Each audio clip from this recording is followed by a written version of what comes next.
Hello, Courtney. Hello, Craig. Welcome back to Paranormal. It's good to be back. Today we're talking about Whispering Estates located in Indiana. And you picked this story. What prompted you to go look at it? So I saw that it was like one of the most haunted places in Indiana. And it really caught my eye. Okay. The owners have said, they're pretty open about it, that, some of the things they know for fact that happened in the house. Other things are what family members of people or people in the area have told them. So we don't know, fully what's going on over there or what has happened, but they've tried pretty hard to stay consistent. This story took a little bit longer than normal for us because we actually decided that in order to understand what was happening, we had to go back all the way on this house. We kind of developed a storyline or the line of who lived there, going pretty far back and what occurred with those families. And I think that will help illustrate and provide more insight of what's going on. Now, some of this is not in Whispering Estates. They don't have it documented one way or the other, or if they do, they just haven't brought it up. It's not on their websites. But we wanted, before we reached out to Whispering Estates to talk to them, we wanted to do our own investigation just on the house and what we think is going on there. And then in a future podcast, hopefully, maybe even a live one, we could actually talk with the people who run Whisper Estates today. So let's get started talking about Whispering Estates. It was built around 1890 something.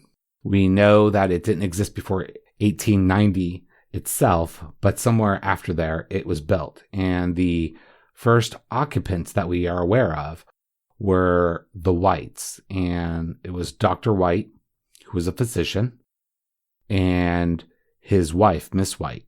They had two children. Or no. They had three children. They had three. That's right. Which was Lulu, and then they had two sons, which were Donald and Vernon. Vernon, yeah. I think they were twins. The boys were twins. Yes. And Miss White was a teacher as well. Yeah. And they were an extremely eccentric couple. It's clear based off of how they behaved in the town, everywhere they went, that they enjoyed the limelight and maybe looking better well off than they really were. So let's give a little bit some stories about these people. So I'll talk about Mr. White, and then you can talk about Miss White. Miss White. So Mr. White actually worked in Mitchell and then had a partner. At some point, that partnership ended within the first year, and he went to Bedford. And he ended up working with two different partners over a 2-year period. So again, he kind of bounced around a bit. And at this time, they did not live in the house. Then he ended up somehow coming back to Mitchell.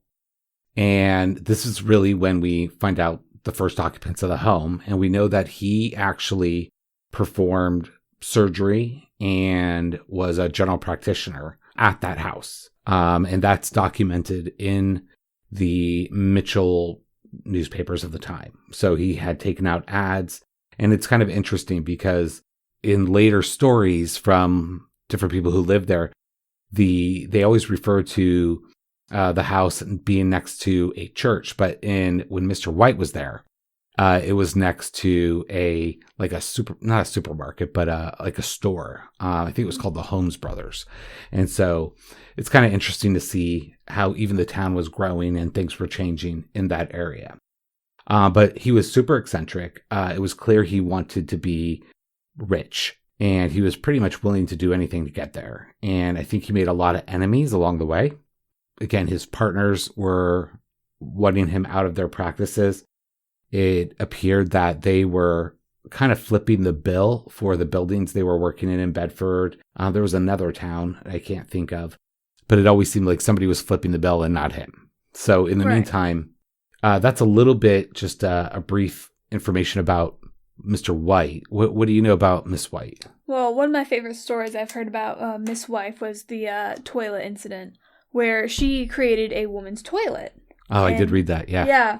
And I'm not exactly sure what a woman's toilet is. I couldn't find anything about this. But I just found it very funny that she built a woman's toilet. Like, that is not something you'd expect, like, to hear from someone.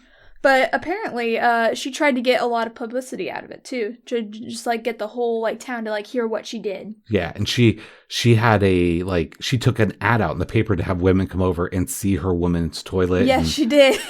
Yeah, I remember that. Just the funniest thing. Yeah, and I don't know what a women's toilet would have looked like. I don't know, like, is it just like a regular toilet, or I have no idea. I mean, is it just like a toilet? It's like women only. I don't know. It's like, she doesn't specify what it is. She just says that she's created this toilet and wants everybody in the town to come see it. Yeah. But again, I think that goes back to their nature. They were, very eccentric people. Yeah, they were hustlers. They were trying to do different things. And you said she was a teacher? Mm-hmm. She was a teacher. There's actually another story about her where on Thanksgiving, she brought her whole class and she had a huge party with them. There was taffy and it was like a bunch of expensive items. I think it was at a hotel too. Yeah, right? At a hotel, yeah. Yeah, so it was a big to-do and like it was all in the papers. Yeah. So definitely somebody who wanted to be out there in the public. One of the challenging things about them is, I believe, Miss White had some emotional issues, it appears. She had them write in the paper about how she took her sons on a carriage ride and all these different things. And right. But doesn't really mention their daughter. No, it's not. So... in fact, we only ever found one thing on her daughter. Yeah. The town doesn't mention their daughter. No. The people don't. But yet, we know they had a daughter named Lulu. Right. Who lived with them. So, as time went on, things started to happen with the Whites. In 1899, Miss White's mother dies. And I think that took a huge toll on her. Right. And about a year later, Miss White's father and sister dies as well, which adds to that emotional toll. Yeah, and she has a breakdown of some sort, and they even announced that in the paper that she goes away for a while because she cannot cope. She's lost pretty much her family. Her whole family. Yeah, and also in this time, she has become ill while living in the home. It appears Lulu was also becoming ill. That takes a interesting twist on the house itself later. So after a while, I think in 1901, the Whites decide they're leaving. Dr. White takes a job in Little Rock, Arkansas, and he takes out some really weird ads down there. Like, he no longer calls himself Dr. George White or Dr. White. He calls himself Dr. GEO White. And he takes out multiple ads, and within the first year or two, he has probably 4 partners, again, down at Little Rock. In that time, Lulu and Miss White become very ill. So they were ill when they were leaving. And it's announced in the paper of Mitchell that they did not get better on their way down to Little Rock. By the end of 1901, 1902, there are no more, there's no more history of the Whites or Lulu and Miss White. It appears that they succumbed to whatever was ailing them when they were in Mitchell. We do not know what happened to the boys or Dr. White. He kind of just disappears. My best guess is, based off of some of the stories in Little Rock, is that he moved to California, but with only one son. So we don't know exactly what happened there. Okay. So now it's 1901, and Dr. Gibbons owns the house. Right. And this is another doctor and physician. Correct. So, and he's also a surgeon. Right. He originally has a practice on Main Street of the town of Mitchell. And then he moves his practice to the home. So let's give a little bit of background on Mr. Gibbons. Right. So Dr. Gibbons, I believe, graduated as a physician in around 1898. And he was married to Miss Gibbons in 1899. Right. And then they buy the house in 1901. Right. A fun fact before we go into further details about the Gibbons. These were really good people overall. One of the things that Mr. Gibbons tried to do was the Abraham Lincoln's mother, I think, passed away in Indiana. And I think that only because, and I haven't researched it, but what was happening was Dr. Gibbons was trying to get the man who facilitated the funeral, who was a reverend, a plaque at the lodge that he was a part of in Mitchell. So he was a huge advocate for Lincoln. He wanted to make sure that his mother was recognized as a person living in Indiana. He wanted to make sure that the pastor was recognized. So he was doing all kinds of different things. Just an interesting fun fact. So they bought the house in 1901. So the one thing that's interesting about this is they did not move in straight away. We do know that the Whites left the home, but they were renting out rooms. And it appears that the Gibbons decided to let those rooms continue to be rented for a few more years. And in 1910, remodeled the home. Is that what you are aware of? Yeah. So another thing about Dr. Gibbons is that he actually got sick. And this was only a couple years after renovating the house. And he got sick and actually couldn't join the military. He did join later on, but they refused to take him non-active duty. Yeah. Yeah. He also had rheumatism. So rheumatism? he suffered different ailments. And then I know while living in the home, Miss Gibbons was ill quite often. She had been in surgery twice for appendicitis, which I thought was odd.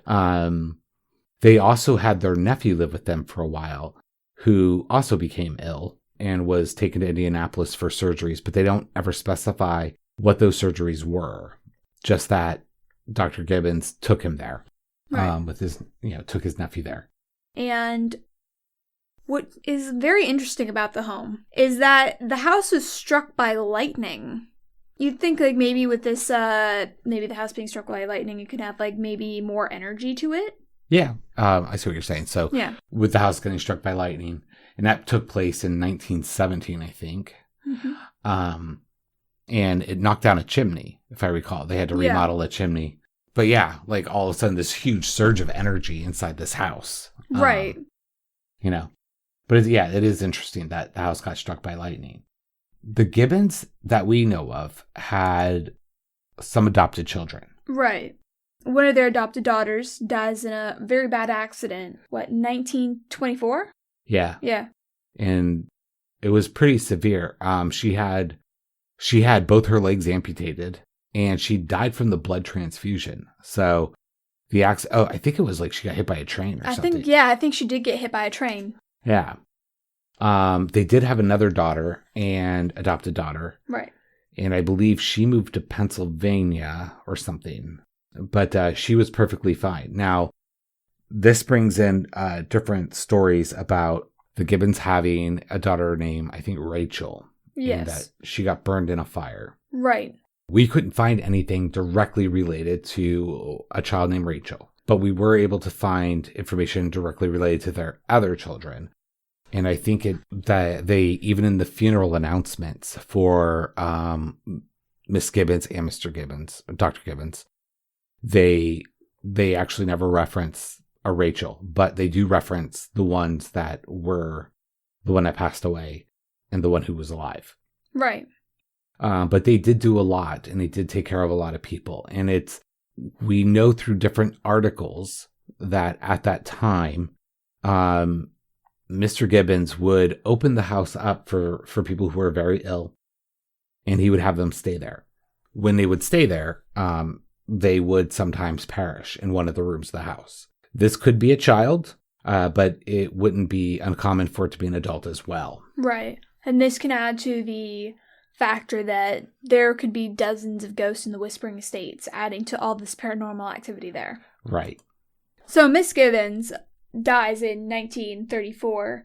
Inside the house, which could be another case of the paranormal factor with so many people already dying there as well.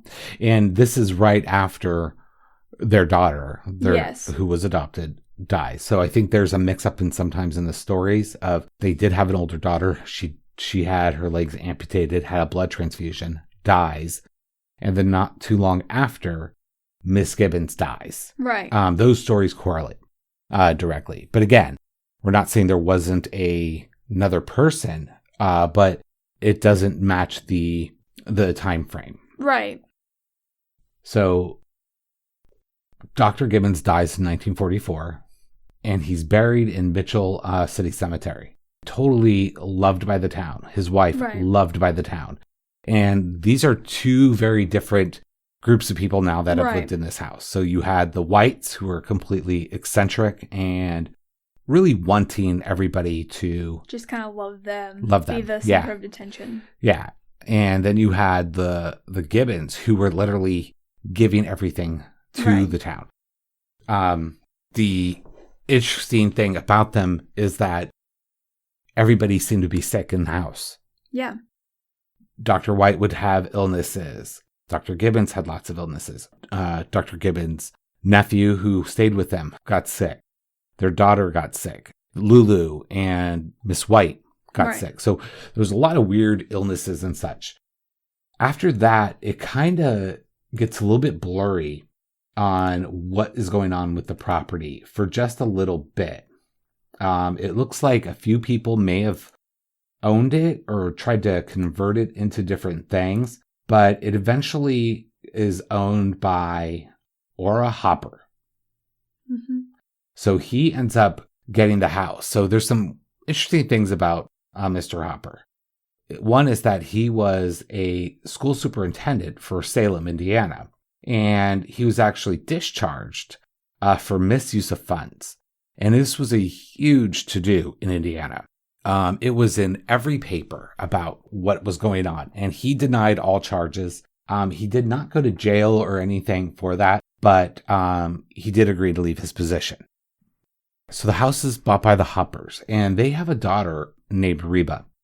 She maybe at the time when they moved in would have been around 9 or 10 years old, but she disappears from the books.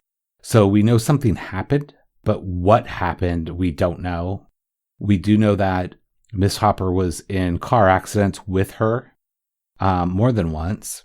We believe, we cannot prove, alcohol was involved, which would make sense for what we know about Miss Hopper. So Mr. Hopper ended up opening an antique store inside this building. And I will say that nobody in their right mind would open an antique store in a medical facility where a bunch of people have already died. So there is a chance that the wrong item brought into that house could amplify anything that was going on there. Now, the Hoppers never talk about weird things happening in the antique store, but there is some articles about weird things happening inside the store, like door being left open, but the police had to close it or something. So a couple, just a weird here and there type of things. So he runs this antique store, I think, until like 1955. Yeah. Mr. Hopper, I think, dies. I believe so. And it became a big to-do because she dies 1 year earlier, or a year and a half earlier than him. And he remarries.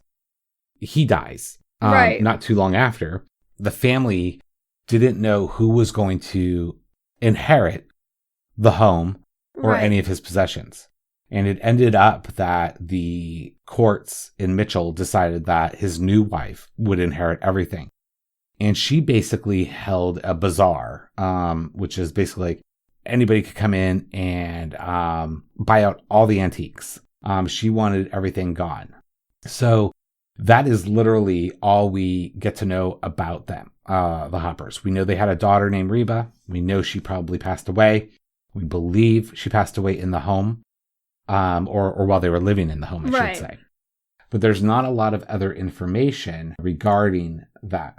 So the home kind of ends up in someone's hands. We could not determine whose it was. We saw that a woman named Linda Fox seemed to have a large presence in the home. Businesses would come in and out. In addition, it became an apartment complex. And during this time, you know, this goes from basically the 50s up into the 80s, late 80s. We start to see some weird things that nobody seems to be putting together.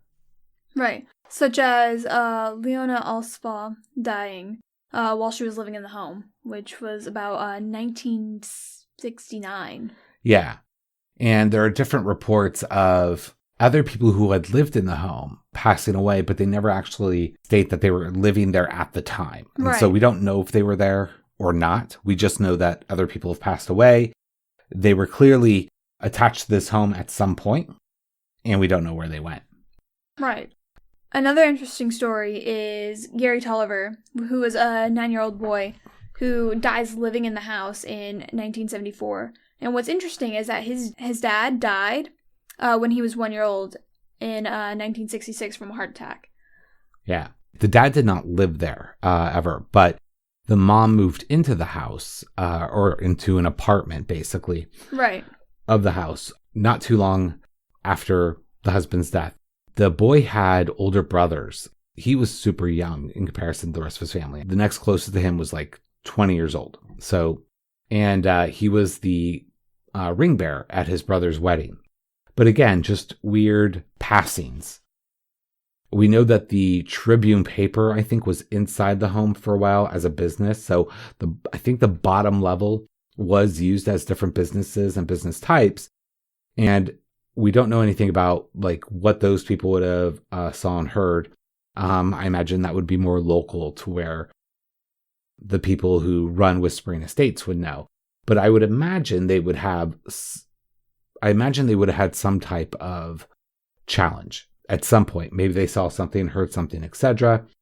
I'm not 100% sure. Based off of what we know about the home, it seems like the people always died in like the same rooms, or bad things were always happening. Right. You know, like people were getting sick. They usually had one particular room. The mom was in one room. The daughter died in one room.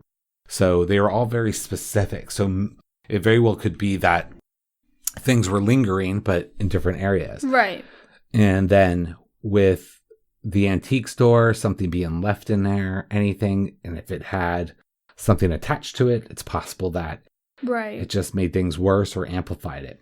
So, and this is a continuous thread we see through late 70s, 80s to its current owner. I think there was an artist who owned the home before its current owners, and he was renovating it.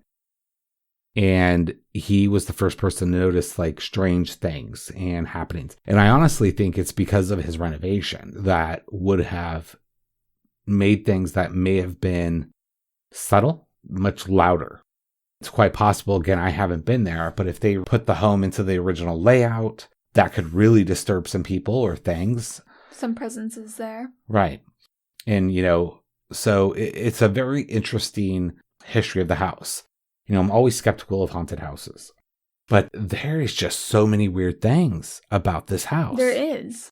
It almost reminds me of that TV show American Horror Story, where the first season, where like no matter, and I know that's a book too, but like it just seems like bad stuff just happens to good people in this house, and weird things are happening around the house. Right. And this house just seems to be one of those places that we can literally, you know, walk right through the history book of the house and the newspapers of the town and see like some weird stuff has gone on here. Right. And, you know, I think a lot of people look at the house from Mr. Gibbons. Like I see a lot of people always talk about Mr. Gibbons, but whatever happened, I think happened before, or like what started it, it was the Whites. It was Dr. White. Most definitely, yeah. Yeah. I mean, they were the nastiest people. Yeah. They were just a strange group of people. Yeah. They were just weird. Mm-hmm. And I think whatever happened or what kicked it off happened under their watch. And, you know, the Gibbons, again, I think they were just good people, and they bought this house, and, you know, they had a lot of tragedy around them. But they still remained pretty much positive about it. Yeah. They always tried to stay positive, where like the Gibbons, or not the Gibbons, the Whites were very different. And I just always think that a lot of people seem to focus on the Gibbons, and it's because they lived there longer. I get it. But I think more research needs to be done around the Whites and what kind of people they were in the community and what were they involved in, because it's clear they were involved in some weird stuff, and just set this house into this strange, you know, realm that it became, it's clear that young people die there, a lot of kids. And, I think the one thing that the stories are always talking about with this house is that, a lot of kids died inside the house. He was a children's doctor, but that wasn't really an accurate comment. He was a surgeon. Both Dr. White and Dr. Gibbons were both surgeons. They were both GPs. They saw all kinds of people, and they saw children as well. It just so happens that a lot of children just seem to die around this place. Right. But it also it also has a lot of other people dying here as well. It's not just children, it's a lot of different people. Yeah. So it's a very interesting place. So that is what we know about Whispering Estates. It is located in Mitchell, Indiana. They do allow ghost tours. You can actually, it's a bed and breakfast, I believe, so you can actually stay overnight. And our goal is to hopefully, in the near future, follow up with them to get, additional information. Maybe we saw something or read something they didn't. Maybe they'll correct us on something. Everything we've mentioned in here, we've actually pulled from the papers, and we tried, again, not to be biased, automatically saying, oh, this is what this house is. This house is definitely something, or at least the property is. Right. And it's clear it starts with the Whites, not the Gibbons. And I don't think the Hoppers made it better. I don't think so either. So that's what we have. If you have questions or comments, feel free to reach out. In the meantime, this is Paramara signing off.